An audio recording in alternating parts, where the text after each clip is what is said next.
We begin at the University of Hartford today, where people on the campus are mourning the loss of a senior who died from a contagious disease. Now there are obvious safety concerns on that campus. News 8's Noel Gardner has more on the symptoms you need to know to stay healthy. A meningitis scare after a University of Hartford student dies from the disease. According to university officials, Patrick Shittenden died from bacterial meningitis.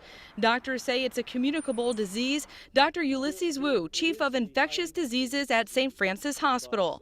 You do have to have close contact with the individual. They say basically less than 3 feet for an extended period of time, or you've shared basically secretions or saliva with that person. Some symptoms include high fever, severe headache, extremely stiff neck, nausea, vomiting, red rash, and sensitivity to bright lights. The problem, meningitis can mimic a lot of other illnesses, but healthcare providers are trained to be aware of any form of meningitis that might pop up. All University of Hartford students are required to get vaccinated for meningitis, but there are many different types.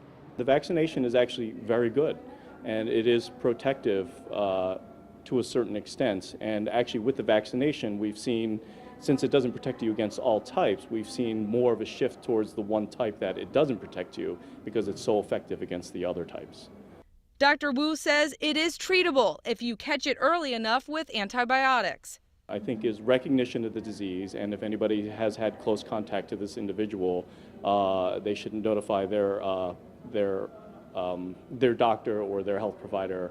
In West Hartford, Noel Gardner, News 8.